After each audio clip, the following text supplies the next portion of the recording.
Hello, everyone. Dr. Stillman with Clark Engelbert here. Today, we are gathered to talk about heavy metals, a hidden cause of modern diseases. If you follow us, you may not realize that they are not so hidden. We see them all the time. I've got some HTMAs from people I've worked with to show you how much these heavy metal levels can change in the hair. And we're going to talk about the basic concepts behind this and why it's so, honestly, such a misunderstood element or area of medical science. So, Clark, thanks for joining me today. Anything you want to add to that little intro? Yeah, I would say that I think metals there's a lot of vague information out there about metals. There's not a lot of depth when we look at, like, even in medicine or in the alternative health space. There's not a lot of depth on this issue. Part of this has to do with its complexity. Part of it has to do with how many fields of science it cuts across. Metals, are studied in meteorology. They're studied in agriculture. They're studied in a lot of different disciplines. So it cuts across a lot of different disciplines to really fully understand them. And then there's a lot of really dense literature in the bioinorganic chemistry field talking about how metals and minerals interact with each other. So there's, basically in this space, there's just not a lot of really good information on metals. And then certainly the solutions to detoxify heavy metals are maybe even worse. Lots of opinions, not a lot of really firm scientific knowledge. Right. Very unfortunate, but it's the state of the world. I would also add that a lot of it is due to the way that doctors are trained, how they think about these things, and then what the biases are in what gets investigated more in modern medical science. No one's making their career or looking into things like, like heavy metals and their contribution to chronic disease. They're making their money in their lab and they're making their grants from the NIH or whoever, from other stuff that's more attractive to the powers that be, who are going to make a fortune off the next big blockbuster drug. I also want to add, by the way, today that we have got a hair tissue mineral analysis course that has a coaching component that is going to be opening enrollment in the next week. If you don't know about that, go to my link tree, click on Dr. Stillman's special offers. If you scroll to the bottom of the page, there's a link to the HTMA course with coaching. That will take you to the waiting list. The people who get first dibs on joining the course are on the waiting list. So if you want access to the course with coaching, join the waiting list. We expect to sell out before our webinar at the end of the month, which I can't remember the topic at the end of the month, but it's going to be great, and it's going to be about minerals.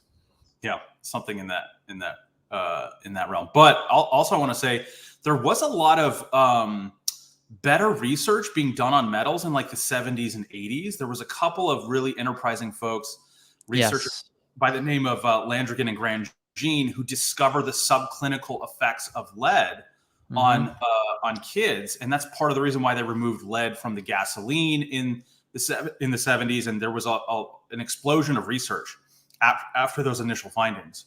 Well, I think that was also fueled by the fact, if you talk to people who are insiders at the NIH, they'll tell you that the NIH went bad in the 1980s. It became very much a vehicle for political agendas. Yeah. And so the research changed in its character dramatically around that time. And last 40 years, 50 years has really been highly, highly focused on the dominant allopathic drugs and surgery paradigm, and anything that threatens that, you tend to get your funding cut. And then there's researchers like Robert O. Becker who looked into things. He was very interested in mineral metabolism because of the role of minerals in bone development. And he got his funding yanked when he started to ask the wrong questions about how electromagnetic frequencies in the environment might be affecting human health, which we see playing a role, or we believe is playing a role, in a lot of the altered mineral dynamics and metal levels that we see in practice. So, but let's start at basically the beginning, really, which is why heavy metals are bad. And what people need to understand about heavy metals, and this actually goes back to something we were just talking about, the 70s and the 80s is this great time for some of the scientific research. I'll never forget reading this quote from Linus Pauling. He said, "You can trace every chronic disease to a mineral deficiency." I'm paraphrasing. And that stuck with me in my medical training, because I thought, well, if that's true, then, I really should probably learn how to use minerals clinically. but it took me a long time to get to this level of what we do now with the HTMA coaching course, where we explain to people all these dynamics and all the things you'll see coming out in the hair and how you actually balance people's minerals, because it is way more complicated than most people have been led to believe. And it's much more complicated than most people have the patience to learn when it comes to practitioners or coaches or whatever, which is why they'll make so many mistakes. And it's funny, just in the last couple of weeks, I've had 2 people come to me and say, in my practice, and say, you know, I tried magnesium and it made me feel depressed, or it made me feel like I was slowing down, or like I just couldn't get out of bed, or I didn't like how I felt on it. Which is so funny, because most people have that simplistic idea of, oh, magnesium gives you energy, Right. makes you feel better, runs your brain, runs your metabolism, blah, blah, blah. Give it to everyone, right? There's a solid argument to be made for that, but you find when you start to dig deeper into this that it's more complicated than that. But I digress. Heavy metals compete with minerals, and heavy metals derange cellular metabolism. And I take people back to the example of mercury. If you look at the most toxic form of mercury, a quantity of that toxic form of mercury that could fit on the end of your thumb could kill you outright. And that's happened. Researchers in the labs dealing with very toxic levels or very toxic varieties of mercury, they've dropped 1 or 2 drops on their skin. It's been absorbed very quickly and pushed out into the circulation, and it's killed them outright. And you can't find another class or category of toxins, poisons, natural substances that is more toxic pound for pound than heavy metals. And that's why we see such powerful effects in people when we give them the minerals that help them detoxify those metals, the vitamins that help them detoxify those metals, and help get them into the right diet and lifestyle where their body can not only can also assists them in detoxifying and getting rid of these toxic heavy metals, and then getting the right minerals into the mix so that they can actually run all their vital physiologic processes. Yeah. And you're hitting at, I think, maybe the most important point about heavy metal metabolism and just the understanding of how metals exert their toxic effects on people, right? Because it's like, well, what are metals doing? Like, they're vaguely bad, but metals and minerals interact in this larger mineral system. And there is this concept in the literature. It's a very like heady concept, but it's called ionic mimicry. And essentially all it means is that metals mimic your minerals in certain situations. And so all of the things that the minerals are supposed to do in your body, which are many, right? Hundreds and thousands of processes are run, and even many, many more, but individual minerals are responsible for hundreds of different processes, or even thousands in the case of like zinc.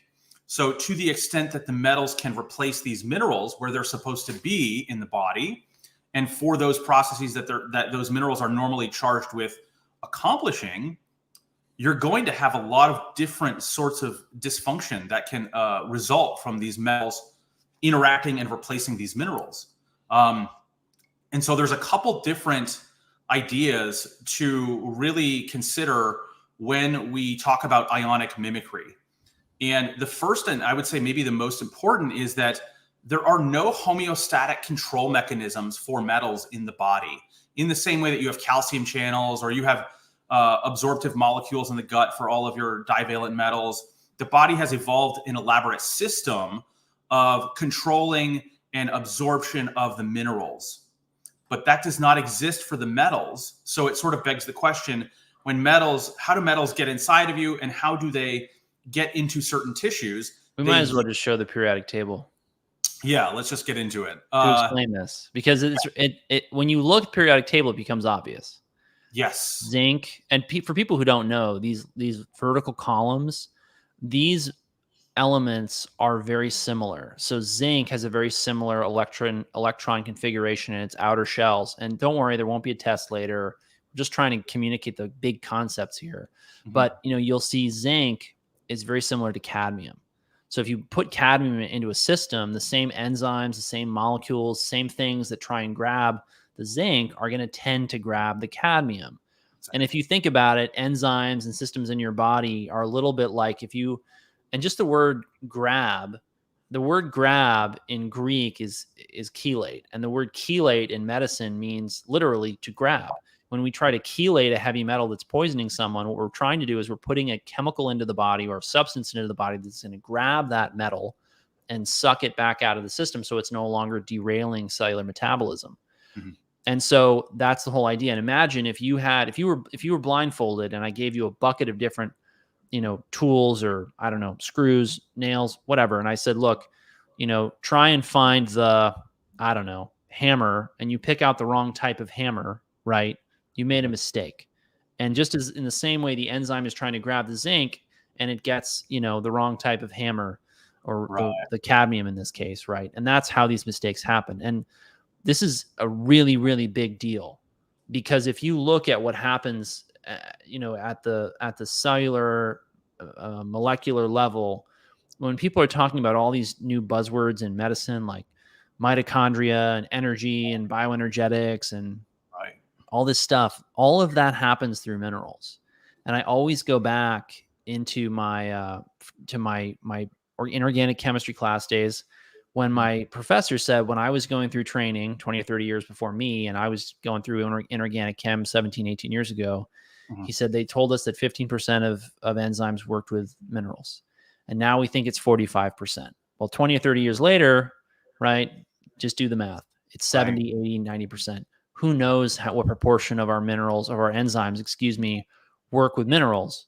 But particularly the ones that we're talking about that we look at in HTMA, chromium, manganese, iron, copper, zinc. People die when these reach critical levels. Yep. And before they die, they feel like trash. Yep. And this is one thing that happens. I mean, virtually everyone who comes to see Clark or I, or people we've trained, they've already been to a bunch of doctors. They've already Googled their symptoms. They've already tried to figure it out. They've taken a bunch of this, that, and the other thing to try and get out of this, the fix they're in. And they don't understand why they don't feel well. And it's because these things are deranged enough to make them sick, but not enough to make them dead, which is how you end up if you don't have any of them around. Right, exactly. So yeah, just understanding in the first place, like metals are getting into your body through mineral channels and transporters. Yes. And then the sort of corollary to that, or the logical conclusion to this, is that if you have imbalanced minerals, certainly minerals that are in deranged relationship to one another, or just over deficiency states, the metals bioaccumulate more rapidly in those deficiency and imbalanced states. So that's another very important point when we look at like N. Haynes data on, all the nutrient deficiencies that are out there. I think it was estimated the average American has at least 10 nutrient deficiencies, all happening at the same time. Yes. Right. So, these metals are getting sucked up a lot more rapidly in those deficiency states. And then they're actually, once they're in the body, you were kind of hinting at this, the enzymes and the proteins that the minerals are normally used for, the metals are being used on those enzymes and proteins. And then it becomes very difficult for the body to release them. Yeah. This is another really important point, and part of why, maybe a lot of chelating methods don't work, is that Did you bring these papers on this today? What's up? Did you bring the papers on ionic mimicry today? we can look them up really quickly. Yeah. I know a lot of them. If you want to search in Google, I just want to let people know this is not like the world according to Dr. Stillman and Clark Engelbert. Right. Like, we didn't make this up this morning for this presentation. This is a real thing in the literature, because when I first heard this, I thought, this is like bizarre. You're telling me that cadmium can make the enzyme that uses zinc work? Mm-hmm. But it turns out that this is something people have published on. Yep. In the 80s. So it's in the 80s, right? Before we were even born. I was even born. Yeah, same. So, so in some sense, like, the metals are toxic at very, very small doses, at the smallest dose, right? But they can actually become conditionally essential if you are in a very serious, like, zinc deficit or chromium deficit or whatever, and that metal is substituting on that enzyme for that mineral. So the body is very reticent to release those metals because they're actually sort of keeping you alive in the short term. They're sort of like an adaptive mechanism in some sense. Yeah, absolutely. Yeah.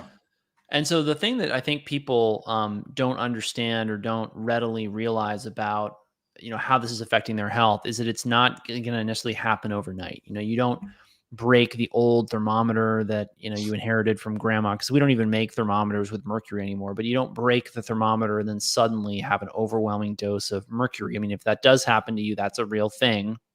But we're chronically accumulating these metals from the environment. And as we do that, they get into our cells, they get into our soft tissues. And this comes back to something you said earlier about the fact that people are malnourished, even according to conventional NHANES data. And that, let's talk for a minute about what it means to be properly nourished. It doesn't mean to not have a very low level of a mineral or a vitamin. It means to have an optimal level of a mineral or a vitamin. That's what being properly nourished really means. And that's an area where there can be a lot of debate. Should we be shooting for a serum copper level of 95 or 110? And we're not here to debate that today, but what we'll tell you, frankly, is that a lot of people conclude that they don't have nutritional deficiencies or imbalances because their blood levels are normal. And what I explained to them is that the normal is being set by people who are very sick. Magnesium is a great example of this. So the normal for magnesium, and I forget the units, but it's 1.6 to 2.2 or 2.3 on the LabCorp scale. And you have to understand that this number is being set by people who do not take magnesium supplements, do not eat a magnesium-rich diet, and the vast majority of magnesium levels are being done on patients who have serious cardiovascular diseases or a risk for them. Because a typical reason to run a mag level in like a hospital setting is that the patient presents with a cardiac arrhythmia, which would be an end result, a very advanced finding of heart disease, right? So if that's your normal, right, that would be, that is a bad sample of normal. That would be like saying, oh, your car is as fast as every other 10-year-old Honda Civic. Well, if you want a Ferrari or a Lamborghini, that Honda Civic is not fast to you. And so it's silly to make these, and you and I work, I don't know to what extent this is true of you, but we work with people who are I know we at my practice tend to work with people who are very driven. They're used to running at 75, 85 miles an hour through life. And they are frustrated by having to go 55 in the slow lane, and that's part of why they want us to balance their minerals and help them get rid of these heavy metals that are quite literally slowing them down. So being optimally nourished has a lot more to do with what's in your tissues than what's in your blood, because your blood is a very small space, 5-6 liters of blood. Right. Let's say that 5 to 6 liters of blood is 10, 15 pounds, 10% of your body weight, maybe. I mean, I can't do the math off the top of my head, and quite frankly, it's academic, but 5 to 6 liters of blood is almost nothing compared to your total body volume. Right. You've got a huge amount of space. And the analogy I'll often draw with people is I'll say, look, your blood is a little bit like your body's checking account. If there's a nutrient that's truly low in your blood, which I will catch in my practice on a regular basis, if there's a nutrient that's truly low, it's very low, and that's a problem. And we need to ask questions about why it's that low. Is this a calorie mismatch? Are you not eating the right foods? Are you eating something that inhibits its absorption? Do you have a malabsorption problem due to GI issues, right? But most people's blood levels are relatively normal. With magnesium and things like that, we can say, okay, you're better off taking a magnesium supplement because it'll take you from, typical cardiac ICU patient up to average Joe Public walking around the street. And that's a big improvement, right? But beyond that, optimal nourishment is a very different thing. So that's why you and I look at the hair. Because the hair, if the blood is like a checking account, a millionaire or a billionaire might have only $1,000 in their checking account because they might not, they may run the balance down or whatever. But that's not reflective of their net worth. You get have people with a net worth that varies from 10 to 100 to 1,000 fold, right? And they have the same amount of money in their checking account. So drawing conclusions about their net worth from that alone is what I tell people. Drawing conclusions about your nutritional status is like when you just do a blood level. And that's where the hair has become a game changer in my practice, because we see all these levels of other nutrients in the hair, which is really more reflective of their tissue level. Yeah, exactly. That's part of, I think, maybe we can open up the discussion on the way in which you can measure metals, since there's a lot of discrepancies and a lot of confusion on that point, especially. And it's very important for people to know that when you come into contact with metals, because the blood touches everything, once metals get into the blood, they are rapidly removed from the blood. And they are either, the body is doing its best to excrete those metals as quickly as it can, or store them in your tissues, right? Yes. And so it's one of those two things that's going to happen very quickly. So blood measurements for metals are decent in acute exposures, and for maybe an exposure that you think happened like 24 hours ago, right? So I'm not saying and I don't think either of us would ever make this claim, but like it's not like there's no usefulness for blood testing or some of these other testing modalities, but the hair is a phenomenal way to test for metals because it's a tissue, it's a biopsy sample. And so what we want to get a sense for, generally speaking, is your tissue status of these metals. And so we can use the hair as kind of like a proxy indicator for what's going on in the other tissues of the body, since it is a tissue itself. So that is actually much more efficient for determining your heavy metal status in the tissues than taking a blood level. Urine is a little different. It's actually not a bad measurement of like the kidney status of some metals. Like a lot of people do urine challenge testing.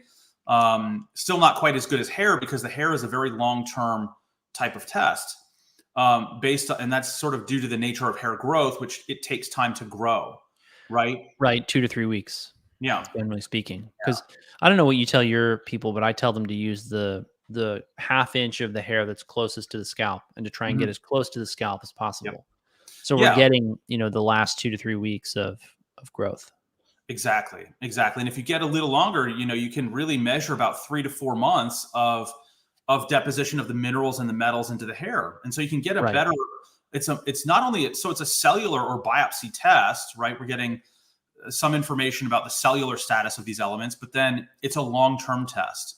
And that's really where what we're talking about today with heavy metals is subclinical chronic toxicity of these elements. It's not acute exposures, which if you were acutely exposed to any of these elements, you would go to the hospital and you would get, intensive medical care, right? But for most people, they're exposed to these metals slowly over time. They bioaccumulate very slowly in specific tissues. They alter your mineral status along the way. And then over the course of years and decades, they slowly erode and degrade function in a lot of different systems in your body. So like brain function might suffer, kidney function might suffer, energy levels might go down, your sleep might get worse. You might go to a doctor and they would say your labs are normal, your scans are normal, there's nothing wrong with you, go home and good luck. Exactly. And at least they're being honest with you about their opinion on your labs and your tests. But what woke me up to this, and how you and I ended up teaming up and doing the HTMA course with coaching, is that I started to do these HTMAs in my practice because previous mentors of mine had alluded to the power of this test, and I just never had time to really dig into it. And then I started to run it on some of my oldest patients, and I started to see things that really made me very, I was intrigued. Let's just put it that way. Yeah. And then I started to see more and more of the complexity in it. And I thought, wow, this is a very interesting system. And then I came to you and I started to learn more about, Dr. X's work and how he did mineral balancing. And that's part of the beauty of hair, by the way, is that one of the limitations in practice is you can only get as good at interpreting a test as you get tests to interpret. So you give me somebody who's only seen 10 of a test, they have no context for that test. Right. Hundreds and thousands of tests later, and you've figured out, if you're taking good histories with your patients and you're paying attention and you're gathering a lot of data on your cases, you're going to know what causes what and what's important. And some of this is in the literature, but with hair, it's not. It's all basically anecdotal. It's all professional expert opinion. There's still a lot of controversy about this, and it's a very small world, right, of people who care at all about HTMA interpretation. But it's becoming more popular, I would say, because people see the value in it, particularly in a world where heavy metals are becoming more and more and more a part of the problem that are making people sick. And so, the last, year since I started to measure these levels, I started to notice, wow, I'm able to get better results by balancing these minerals than I was able to get before. And I'm seeing things in the hair that I wasn't seeing in blood labs, which really made me, and also urine, which made me think, because the last thing you want to do is miss something important. Right. And the blood and the urine, they're very transient. They change day to day, week to week. The Right. hair, very consistent and very easy to obtain. So I Mm, can run 100 hair tests very easily. mhm, It's a lot more hassle and a much greater expense to do the same number and depth of urine or blood lab markers. And partly that's because you can ship hair through the mail. It doesn't go bad. mhm. Urine has to be frozen, blood has to be spun, has to be kept on ice, has to be delivered in a certain period of time. We FedEx all those samples to labs, or they have to be couriered if it's local. Mhm. So it's just a very different, and that enables us to then get more data out of the HTMA, because we're able to order more of them and we're able to see more patients and we're able to actually figure out what's going on in it. Mhm, mhm. I think another really important point, we're talking about metals and their importance and how they affect human health. A very good question to answer would be, well, why are metals such an issue in the last 100 years or so, right? And I wouldn't even start then, because one of my favorite things I'm a geek about medical history. mhm, And if you go back to the ancient Roman Empire, they had problems with lead poisoning because they became very skilled at metallurgy, and they found that lead was an exceptional metal to work with because it's very right, easy to manipulate. It's very easy to roll. It's very easy to make piping out of. yeah, But people have hypothesized that part of why we got these late empire um, emperors who were nuts, mhm, Nero, Caligula, Nero did some absolutely. What's right, really dysfunctional about this, and I wish it wasn't the case, is that a lot of those things that those crazy emperors did then are happening again now. right. There's some parallels for sure. There's some serious parallels because, some of the things that we're doing in modern America, and let alone the rest of the Western world, they Mhm. exactly parallel the environmental changes that happened in Rome, which was basically they got really good at getting ore out of the ground, refining it, extracting it, and then they had absolutely no concept of how toxic it was. Mhm. So they had a lot of cases of lead poisoning, and What they figured out and they described it very well. what you're hinting at is maybe one of the most important things for understanding why metals are in the environment now at Hmm. such an extent. Yes, Metals are useful in industry, and so they are very. mined intentionally, and they are used just absolutely ubiquitously. Almost in, you can think of it in this sense, like metals are sustaining civilization as we know it in many ways, They uh, are. hidden ways that you would never even consider. Right, the Do burning of tell, do tell, Clark. Okay, so mercury is in the oceans now Sure. at a level that we've never seen before, and all the Yeah. fish are contaminated with mercury. It begs the question, well, why is that occurring? Hmm. It comes back to mercury is used to burn fossil fuels, and in Western countries, developed countries, When you say that, I think correct me if I'm wrong, but there's a certain amount of mercury in fossil fuels. there is, and in the combustion process, they can add a little bit Get to, out of here. yeah, it's sort of like they use Oh nickel in my the gosh. hydrogenation process for trans fats. They're using metals. Wow. Just when I thought it couldn't get any worse.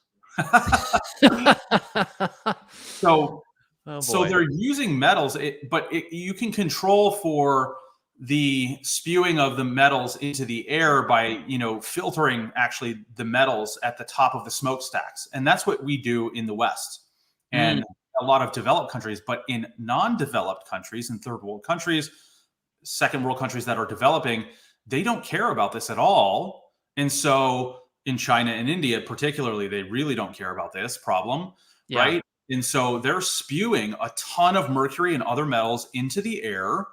What's fascinating about this is that the form of mercury changes every time it gets spewed into the air. Elemental mercury gets spewed into the air. It gets changed into inorganic mercury in the air, where it can exist in the atmosphere for up to a year. And then it rains down into the oceans, where its form is changed again into methyl mercury by fungal microorganisms that are methylating that inorganic mercury. And then it makes its way up the food chain, right? And then it gets into the small fish, the medium fish, the large fish, and human beings. And so that's just one example of mercury being used in, an industrial process. Arsenic is used to treat like wood on your wood deck. Lead is used as an herbicide or a fungicide or a pesticide on the Is crop. it still legal? I'd have to check on that. I think there are some lead compounds that are used as a pesticide. Arsenic as well. Still? Yes. Wow. Have you read The Moth and the Iron Lung? I have not, no. It's a great book.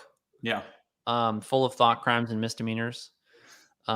Very interesting reading, very thought-provoking. Strongly recommended to anyone watching. But I mean, we've been using these heavy metals, in agriculture since the 1800s, when they figured out that if you spray enough arsenic and lead on the bugs that are eating your fruit, they'll all die. Yeah. Right. Yeah. But what they didn't count on was that over the last 150 years, since we really started to do that aggressively, we've seen an explosion in neurological disorders, both degenerative neurological disorders, but also developmental issues with children. Right. Yeah. Yes. And, the problem with this, right, is that there's not a smoking gun. There's a lot of bioaccumulation, and this is part of one of the things that people really need to wrap their heads around when it comes to their physiology and their health, is that it's rarely just one thing that caused your problem, right? You will have cases where the guy who smoked 5 packs a day for 50 years finally had a heart attack. What a mystery, right?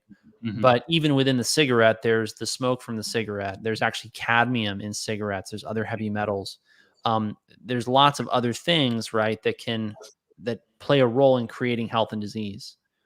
And so the bioaccumulation gradually of heavy metals is what we see creating very, very different illnesses in different people.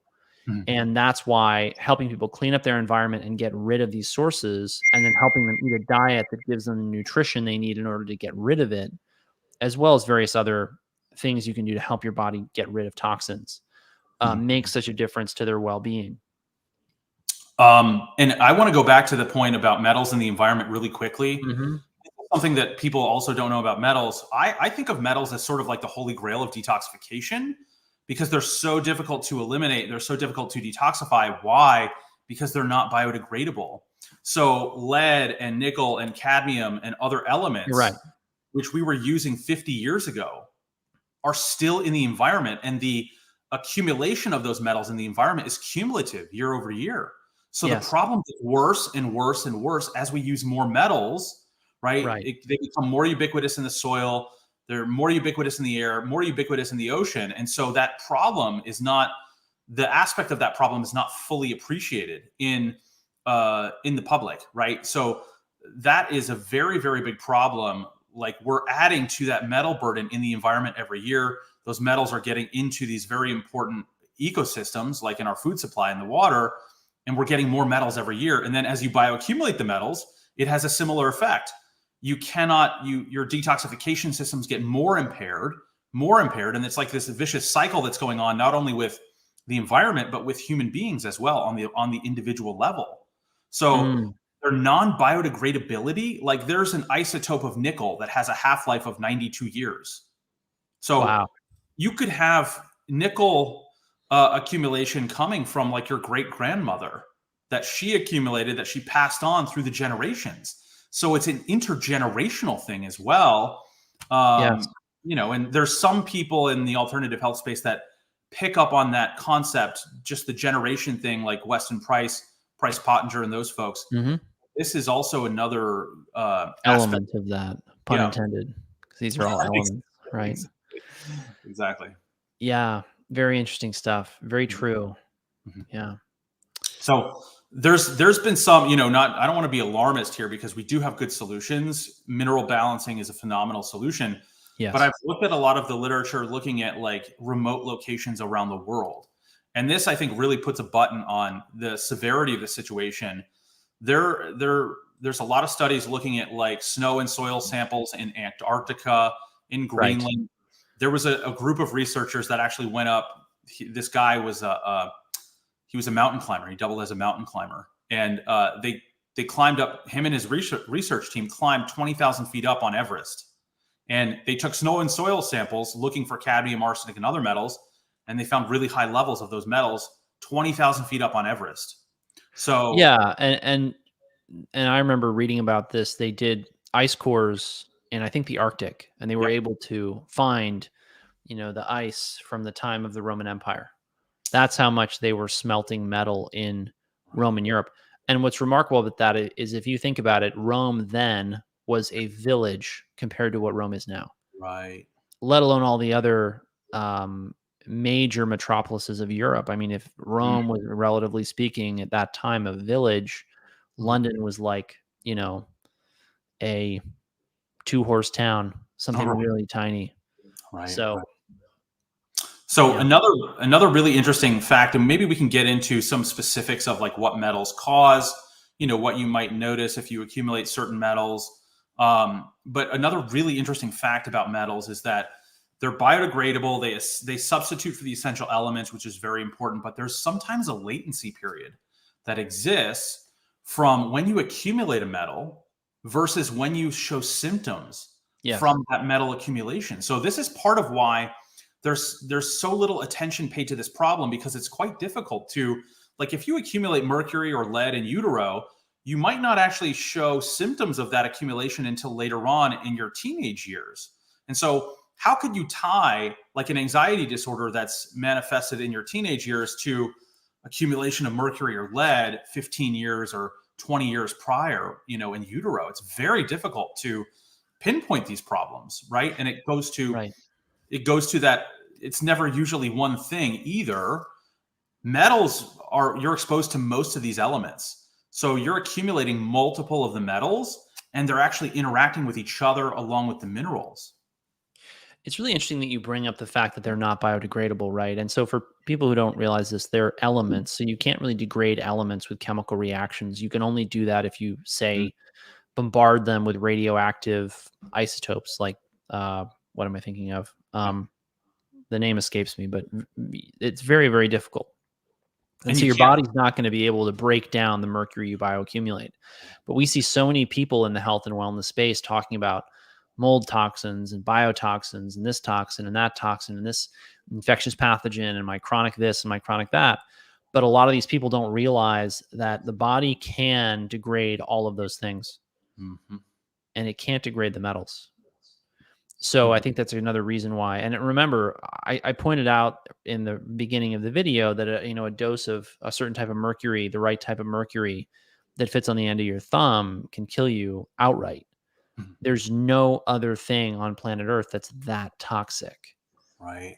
and that just speaks to how powerful these are in terms of destroying your body's physiology. So, Yeah. Clark, do you have anything else you want to touch on before we go through some of the hair tissue mineral analyses that I've seen some big metal levels on from people? I think just understanding that there is this interaction between the metals and minerals, and Mhm. the minerals exist in a system inside of you, and that's kind of a big leap forward for a lot of people. Traditional nutritional sciences doesn't talk about that. There is a field that's cropped up in the last many years called ionomics, which is trying to really establish all of the specifics of those mineral relationships. So the minerals exist in a system, the metals also exist in that system as well, and they all interact with each other at all times. And you can't, in some sense, I think it's a misnomer to even think of like nutritional sciences and toxicology as separate fields because of this. It's silly. It is. I mean, but some of the stuff around this is so dumb. I mean, you and I talk about this a lot. Yeah. We talk about it with the people we coach. Mhm. For example, some states, they're like, oh, well, you prescribed someone a diet or you recommended a diet or a supplement to them. Well, you've just practiced medicine. And it's like, are you out of your mind? I know.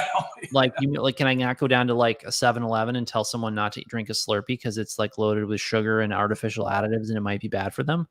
Right. Can like your grandmother not tell you to drink chicken noodle soup because you've got the common cold? Like, what Right. kind of country do you want to live in? Right. This is just stupid. I agree. But yeah, I mean, people want to have, and this is one of the big problems in medicine, is people have this idea of like, oh, we're going to have the specialist in toxicology and we're going to have the specialist in the heart and the specialist in the Mm. gut and the specialist in whatever. I mean, how many people come to us with problems that span multiple different systems? They've got Mm. headaches in their brain, they've got abdominal pain in their gut, they've got shortness of breath in their chest, they've got Charlie horses or muscle stiffness in their lower extremities or their arms, right?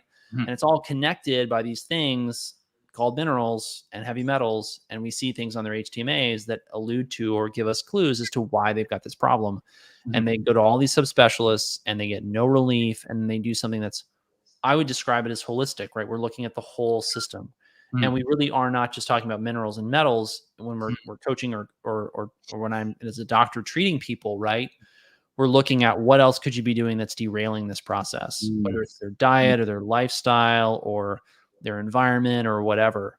All these things matter. And that's why you have to work with somebody when it comes to your health who's going to actually put all those puzzle pieces together instead of just saying, oh, well, you know what? I don't know what's causing your headaches because I'm just your cardiologist, or I don't know what's causing your, your heart problems because I'm just your GI doctor, or I don't know what about any of the, or what's almost worse, which is, well, it can't be, it can't be heavy metals because I would have learned that in school in my nutrition program. Right. Right. Exactly. So one thing I want to say about these interactions, some people are kind of onto this. Like they'll drink like silica water. We talked about this yesterday in our coaching call, where some people are taking like individual minerals to try and displace like one metal. That's not like totally incorrect. But what I'll say is that metals can substitute for multiple of the minerals, right? Because there's a range of similarities between the metals and their chemical characteristics and the minerals. So it's sort of really this idea that metals can substitute for multiple of the elements adds a sort of degree of importance to balancing the whole mineral system and not focusing in on any one individual element. Where a good example of this is like aluminum and silica. A lot of people are drinking Fiji water, silica-rich water, to try and displace their aluminum. And while that's a substitution that does occur, aluminum does substitute for silica. Aluminum substitutes for calcium, magnesium, iron, and potentially zinc in other reactions. So if you're just taking silica to try and displace aluminum, that's substituting for these other elements, you're not going to get anywhere, right? And you're going to fall flat on your face. And so balancing the whole mineral system, all of these elements at the same time, has a much more powerful effect at antagonizing and detoxifying these metals than like that individual or taking that single mineral approach. You can also be comfortable working at higher doses of the minerals because, as we've talked about, I started out in nutrition using doses of, for example, zinc, 30 milligrams, right? Or copper, 2 milligrams. And that was what I was taught was adequate for most patients for a daily intake if I wanted to supplement them. But then I started to use the nutritional balancing protocols worked out by people like Dr. Eck and Dr. Wilson with much higher doses, like zinc's up to 60, 70, 80, 90 milligrams a day, which I wouldn't use lightly because these minerals interact. If you're taking minerals at high doses for long periods of time, it can create a lot of derangements. You'll see people with low coppers who have been taking a zinc supplement forever. You'll see people with high copper levels who've been taking a copper supplement for a long time. And I've seen some high selenium levels. I've seen a lot of high levels over the years, which is why I think it's very important for people to understand that I think it's essential for you to do something to try and quantify where you are. Right. Do I see some people getting away with taking a multivitamin and feeling okay and doing well? Occasionally I do. But for the most part, I see them taking the wrong multivitamin that's got not a good bevy of minerals in it for them, or they're the wrong form or whatever, or they're the wrong ratios, which can also create issues.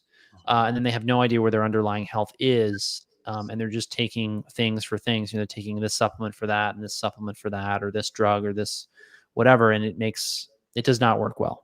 It really doesn't, which is why it's so valuable to get. It's just, we've had rave reviews for our HTMA coaching and course because we gave people this direction. We helped them understand what was going on and what the numbers were.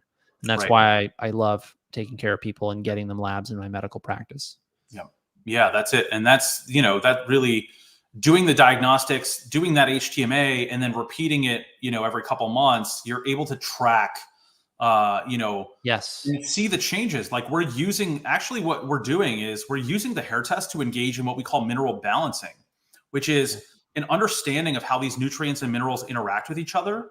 And so when you do that, you can balance the whole mineral system all at one time. Right.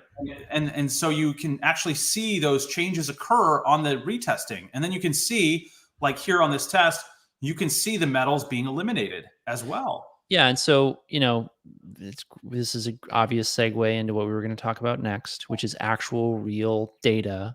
Mm. These have obviously, the names have been changed. I've changed ages, dates, deleted lab numbers. So these are obviously de-identified. Yep. But we will see radically different numbers come out of people's hair. And for Mm. those of you who have never looked at one of these before, which I assume you haven't if you're just tuning into this.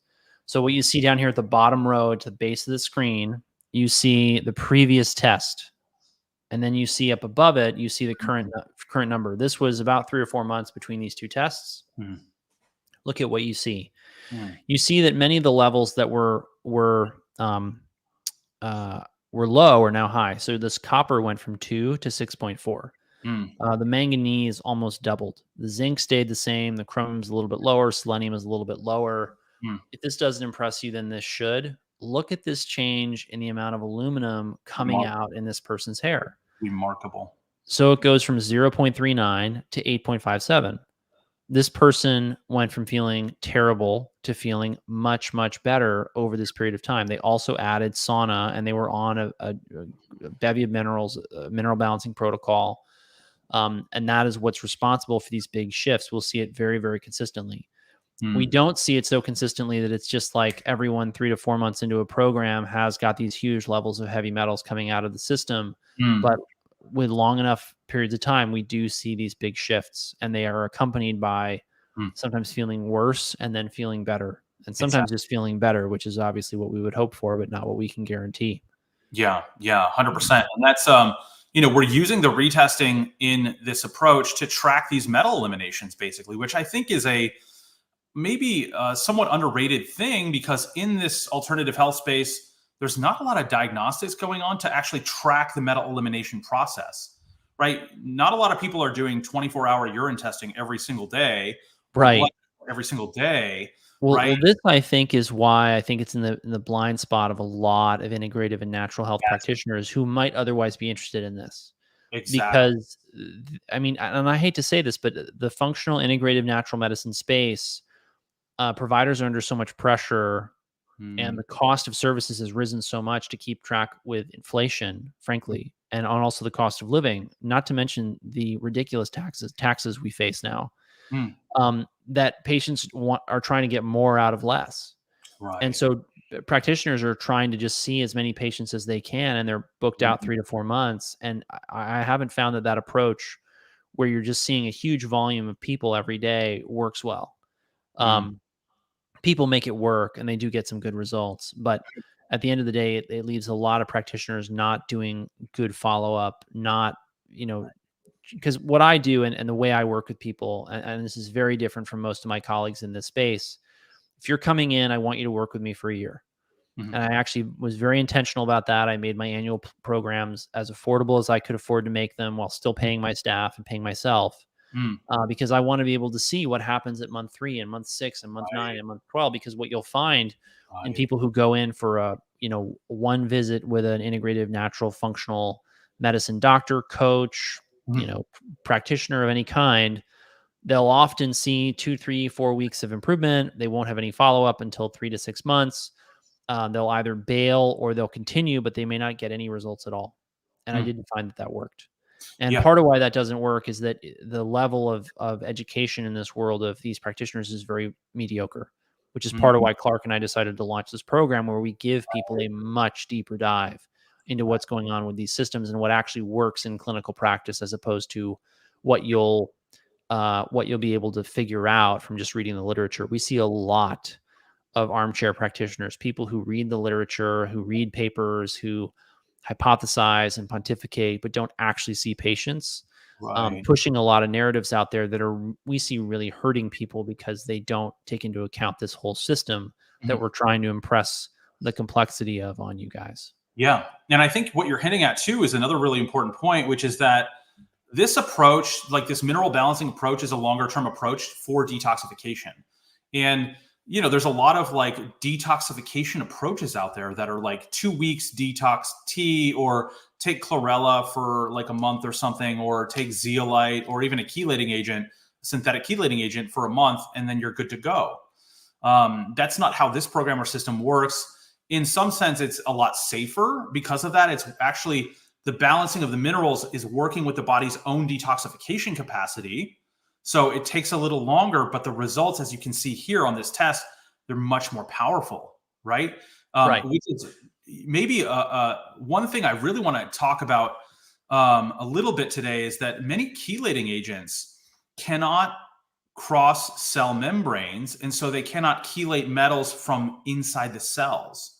So that's a huge difference between mineral balancing versus like chelating agents like DMPS or DMSA, which both are insufficient in that regard.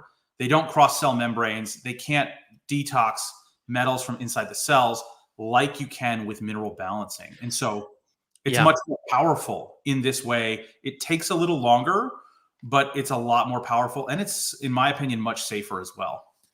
Yeah, I mean, the goal here, right, is give the body what it needs so that it can do what it has to do with the things that it naturally doesn't want.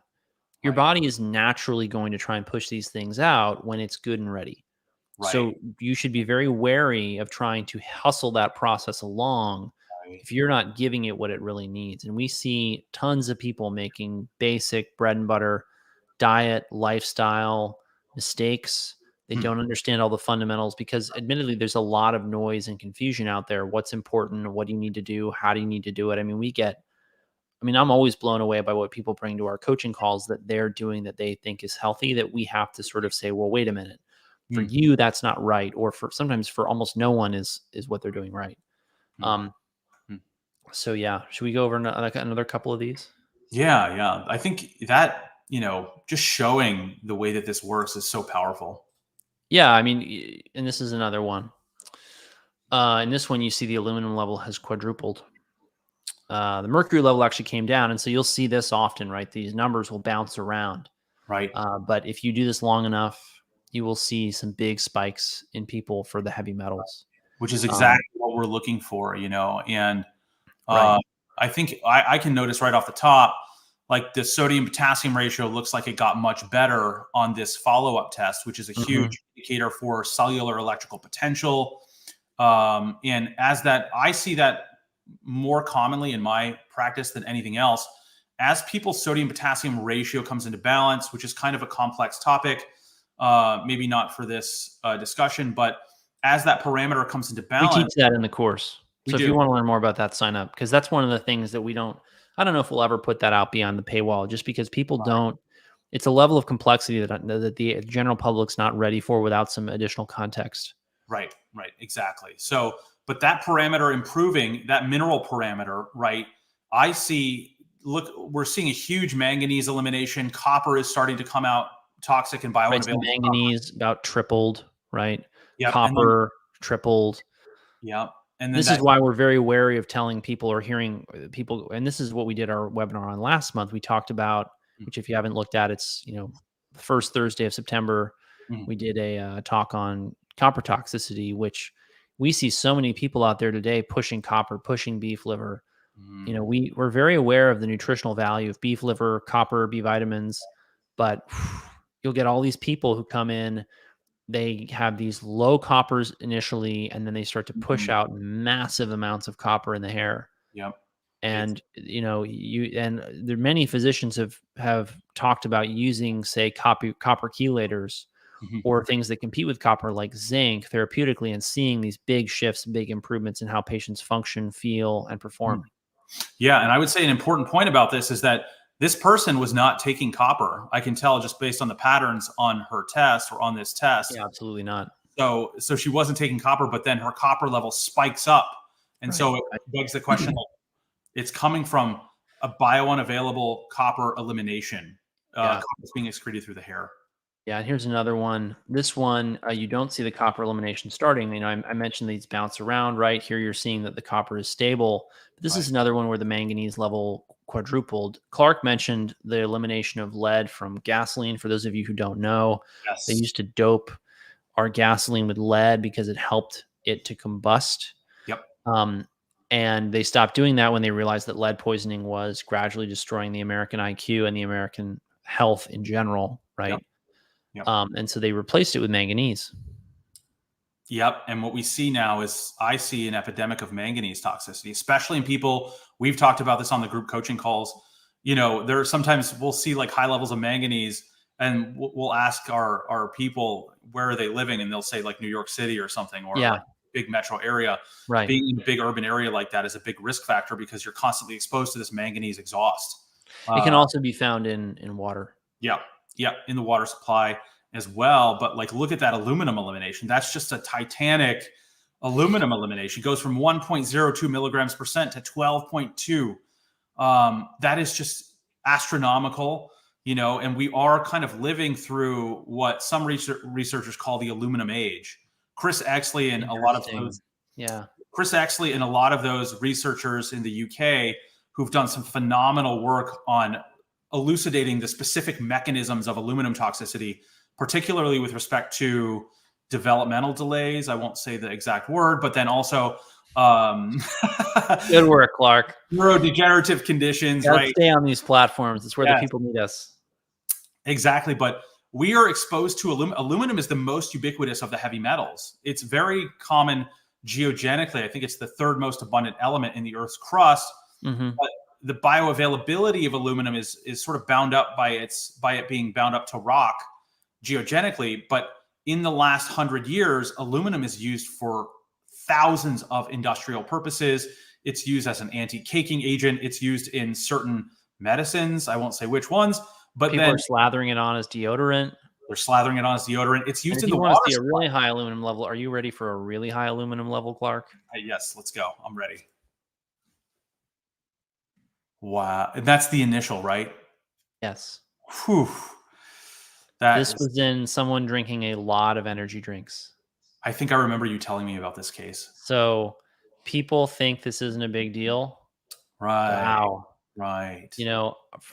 For my money, I want to be making sure that my heavy metal levels in my body are as low as possible. And I didn't bring this paper up, but one of the things that shifted my thinking on this as well was in one of the best heart disease studies they've ever done. It was called the QOPO heart study over in Finland. They measured hair tissue mercury levels along with blood omega-3 levels and inflammatory levels. Are you familiar with this? I think I've heard of it, yeah. And so what they found is the men with the highest level of mercury in their hair had the highest risk of death overall. So this is, what Clark and I are doing is very on the cutting edge of integrative natural functional medicine, whatever you choose to call it. But the mainstream science is absolutely there to support it. And that's why, we're not surprised to see people getting better with our protocols, even though we don't have double-blinded, randomized, placebo-controlled, multi-center clinical trials to back it up.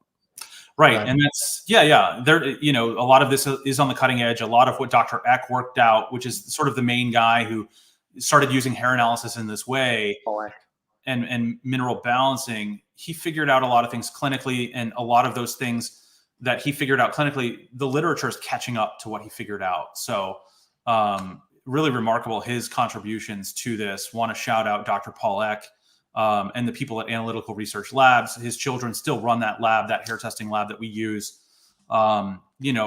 His work is just remarkable. It is.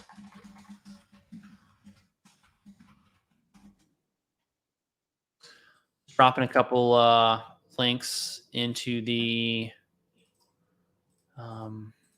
chat here. We look forward to seeing many of you in the next HTMA course, the coaching. Again, we plan on, we're going to sell that out before the end of the month. So get on the wait list when it comes out and is available. Act fast so that you can get your spot. The price is going to increase after this round. We haven't decided to what, but right now it's $9.96. I think it's $332 monthly for 3 months, and that gets you one coaching call per week. That's usually 1.5 to 2 hours, and we have a lot of fun on those calls. We look forward to seeing some of you on them. Yes, absolutely. All right, Clark, any last thoughts? I think that's it. But, hammering home this idea of this interaction between the metals and the minerals, you can't think of them as separate. No, you have to think of them as going together. The metals substitute for the minerals. That's why when you understand that minerals are pleiotropic, they're used all across the body. The metals can substitute wherever the minerals are. Metals are systemic toxicants. And so they can substitute wherever the minerals are. You can end up with any manner of disorders or conditions or symptoms from metal toxicity. So it's not like a local thing, can be in some cases, but this is why I think there's such potential in this modality to help people heal a lot of different conditions, a lot of different things that they're Right. dealing And I have to tell you, I've seen so many people spend their time on blood tests, and the blood tests have a place, they have a value. with 100%. And I've gotten great results with blood tests. Mhm. However, many people do blood tests without also looking at levels of toxins Mm, or methylation or various other things. right. Those people get singularly unimpressive results much of the time because they Mm, don't understand the whole mineral system. And mm, it isn't enough to just give people minerals that they're low in. That will mm, get you some benefit. You mm. need to give them the minerals in the right dose to deal with the imbalances in this mineral system that are created by the heavy metals. Exactly. So, Exactly. And yeah, this is a systems-based approach. It's much more what you're talking right. about with replacement therapy. It will get you a little way down the road, but really, if you want to be optimal and Mhm. really do some phenomenal, make some big headway with your health, balancing the whole system of minerals is really where it's at. It's why we do it. We would Yeah, do other things if they worked better. Trust me. 100%. 100%. Yeah. So, thanks everyone for watching. Take care. Have a great day and join our course.